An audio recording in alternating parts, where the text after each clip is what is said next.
প্রিয় শিক্ষার্থীরা, তোমরা কেমন আছো? আশা করি ভালো আছো। পবিত্র ম্যাথ হ্যাবের পক্ষ থেকে তোমাদের সকলকে স্বাগত জানাইতেছি। আজকে আমরা অষ্টম শ্রেণীর অঙ্ক করব। আমরা অষ্টম শ্রেণীর প্যাটার্ন অধ্যায়ে রয়েছি, অর্থাৎ প্রথম অধ্যায়। তো প্যাটার্ন অধ্যায়ের আজকে আমরা কিছু গুরুত্বপূর্ণ জিনিস শিখব। চলো শিখি। আমরা এর আগে ম্যাজিক বর্গ শিখেছি, এই যে এগুলো শিখেছি, এবং আজকে আমরা যেটা শিখব সেটা হচ্ছে সংখ্যা শ্রেণীর নির্দিষ্ট সংখ্যার নির্ণয়। অর্থাৎ তোমাকে কিছু এরকম সংখ্যা দেওয়া থাকবে, মানে হচ্ছে ধারাবাহিক সংখ্যাগুলো দেওয়া থাকবে, অর্থাৎ স্বাভাবিক সংখ্যাগুলো দেওয়া থাকবে। সেগুলো পরবর্তী সংখ্যাগুলো কিভাবে নির্ণয় করা যায় সেগুলো তোমাকে কি করতে হবে, বের করতে হবে। ঠিক আছে? আচ্ছা, কিভাবে বের করা যায় সেটা আমরা আজকে শিখবো। চলো শিখি। দেখো যে সংখ্যা, এটা আমার চ্যানেলের নাম পবিত্র ম্যাথ হাব, অষ্টম শ্রেণী গণিত, প্যাটার্ন অধ্যায়, সংখ্যা শ্রেণীর নির্দিষ্ট সংখ্যা নির্ণয়। ঠিক আছে? আচ্ছা, দেখো যে উদাহরণ একে বলছে সংখ্যাগুলোর পরবর্তী দুইটি সংখ্যা নির্ণয় করো। সংখ্যাগুলো তোমাকে কি কি দিয়েছে? দিয়েছে হচ্ছে 3, 10, 17, 24, 31। ঠিক আছে? তারপর হচ্ছে ডট ডট ডট, অর্থাৎ এটা হচ্ছে অসীম পর্যন্ত রয়েছে এই সংখ্যাগুলো, আরো চলমান। ঠিক আছে? তাহলে এটা তুমি কিভাবে করবে, আমি এটা করে রেখেছি। যে প্রদত্ত সংখ্যাগুলো, তোমার সংখ্যাগুলো আগে ধরতে হবে, সংখ্যাগুলো আগে লিখতে হবে, যে 3, 10, তারপর হচ্ছে 17, তারপর হচ্ছে 24, 31। এখন পাশাপাশি দুইটি সংখ্যার পার্থক্য আগে তোমাকে বের করতে হবে। পার্থক্য কিভাবে বের করবে? পার্থক্য হচ্ছে তোমার এই দুইটা সংখ্যার মধ্যে পার্থক্য, অর্থাৎ বিয়োগ। অর্থাৎ তুমি দ্বিতীয় পদ আর প্রথম পদের বিয়োগ করবে। হ্যাঁ, দ্বিতীয় সংখ্যা প্রথম সংখ্যার বিয়োগ, আবার তৃতীয় সংখ্যা দ্বিতীয় সংখ্যার বিয়োগ, আবার চতুর্থ সংখ্যা তৃতীয় সংখ্যার বিয়োগ, আবার পঞ্চম সংখ্যা চতুর্থ সংখ্যার বিয়োগ, এভাবে করবে। আচ্ছা, তাহলে 10 থেকে 3 যদি বাদ দাও তাহলে 7 থাকে। আবার দেখো 17 থেকে 10 বাদ দিলে কত থাকে? 7 থাকে। 24 থেকে 17 বাদ দিলে 7 থাকে। তারপর দেখবা 31 থেকে যদি 17 বাদ দাও, 24 বাদ দাও, তাহলে 7 থাকবে। অর্থাৎ আমরা এখানে দেখতে পাচ্ছি যে প্রত্যেকটা ক্ষেত্রে, দেখো প্রত্যেকটা ক্ষেত্রে এর পার্থক্য কি আসতেছে? 7 আসতেছে। তাহলে আমরা এখানে লিখেছি যে প্রতিবার পার্থক্য আসে 7 করে।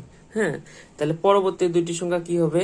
পরবর্তী দুটি সংখ্যা হবে, তাহলে তোমার পরের যে সংখ্যাগুলো দেওয়া আছে, পরের যে লাস্ট যে সংখ্যাটা দেওয়া আছে 31, 31-এর সাথে 7 যোগ করতে হবে। অর্থাৎ এটার সাথে এই যে এইভাবে 7 যোগ করতে হবে। অর্থাৎ এখানে যদি আমরা পার্থক্য লিখি, তাহলে 31-এর সাথে কত? 38। ঠিক আছে?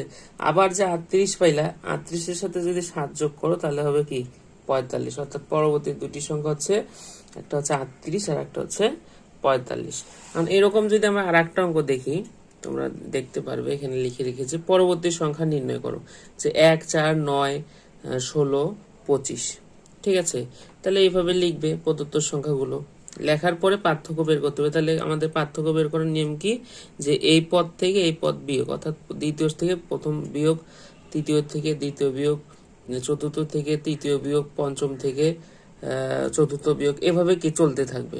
আমরা যদি বিয়োগ করি, দেখো পার্থক্যগুলো, যে 4 থেকে 1 বাদ দিলে 3 থাকে, 9 থেকে 4 বাদ দিলে 5 থাকে, হ্যাঁ, আর হচ্ছে 16 থেকে 9 বাদ দিলে 7 থাকে, 25 থেকে 16 বাদ দিলে থাকে 9। এখন দেখো পার্থক্যগুলোর ক্ষেত্রে দেখো একটু হচ্ছে হচ্ছে লক্ষ্য করে দেখো, যে এখানে কিন্তু তোমার নির্দিষ্ট একটা সংখ্যা ছিল পার্থক্য হিসেবে, কিন্তু এখানে কিন্তু নির্দিষ্ট না। এখানেও কিন্তু এরকম একটা ক্রমিক ধারাবাহিক সংখ্যাগুলো হয়েছে, অর্থাৎ 3 হয়েছে, 5 হয়েছে, 7 হয়েছে, 9 হয়েছে। আর এক্ষেত্রে তোমাকে দেখতে হবে যে আমার যেহেতু সংখ্যাগুলো কি পরিবর্তনশীল, পরিবর্তন হচ্ছে, সেক্ষেত্রে এদের মধ্যে পার্থক্য তোমাকে খুঁজে বের করতে হবে, যে এদের মধ্যে পার্থক্য কত করে আছে। দেখো 3 হয়েছে আর 5, তাহলে এখানে কি 5 থেকে 3 বাদ দিলে থাকে 2। এখান থেকে যদি আমি পার্থক্য দেখি 2। আবার দেখো 7 থেকে 5 বাদ দিলে থাকে 2, আবার 9 থেকে 7 বাদ দিলে 2। অর্থাৎ এই যে পার্থক্যগুলো, এগুলো মধ্যে পার্থক্য হচ্ছে কত? 2 করে। অর্থাৎ তাহলে পরবর্তী সংখ্যা কত হবে? তাহলে এখানে যদি পার্থক্য আমি 2 ধরি, তাহলে কত? 11 হচ্ছে। তার মানে এখানে হচ্ছে কি, এই যে 25-এর সাথে আমরা 11 যোগ করলে যা হবে সেইটা হবে তোমার হচ্ছে পরবর্তী সংখ্যা। আবার 11-র পরে যদি এদের পার্থক্য 2 ধরি, তাহলে এখানে হচ্ছে 13 হচ্ছে। তাহলে এখানে যে 13 এর সাথে যোগ করলে যা হবে সেটা হচ্ছে পরবর্তী সংখ্যা। ঠিক আছে। আচ্ছা, পার্থক্য প্রতিবার 2 করে বাড়তেছে, এখানে লেখা আছে। তো দেখো পার্থক্য করলে প্রত্যেকবার 2 করে বাড়তেছে, অর্থাৎ এখানে যদি 3 থাকে তাহলে এখানে 5, এখানে 7 হয়েছে, তাহলে এখানে 9, তারপরটা হবে 11 পার্থক্য, তারপরে একটা হবে 13, তারপরেরটা হবে কত 13 আর 2 হচ্ছে 15, তারপরেরটা হবে কি 17। এখন যে পদ সংখ্যা লাস্টে দেওয়া আছে তার সাথে পরবর্তীগুলো যোগ হয়ে পদটা বসবে। তাহলে এই যে এইভাবে পরবর্তী সংখ্যা হচ্ছে 25 যোগ হচ্ছে এই যে এটা লাস্ট পদ, শেষ পদ যোগ হচ্ছে 9, পার্থক্য 9, বাড়ছে কত করে 2 করে, তাহলে 11। তাহলে হচ্ছে এখানে 25 আর 11 যোগ করলে 36। আমরা 36 এর সাথে যদি পরেরটা যোগ করি, দেখো 36 যোগ হচ্ছে এখানে ছিল পার্থক্য কত ছিল তোমার হচ্ছে 11, তাহলে হচ্ছে 11 যোগ হচ্ছে 2, তাহলে পার্থক্য হচ্ছে 13 হবে। তাহলে 36 যোগ হচ্ছে 13, তাহলে কত হচ্ছে, তাহলে 9, আচ্ছা 49 হবে। ঠিক আছে, তার পরবর্তী সংখ্যা এই ছিল হচ্ছে সংখ্যা শ্রেণীর নির্দিষ্ট সংখ্যা নির্ণয়। আশা করি বুঝতে পেরেছো।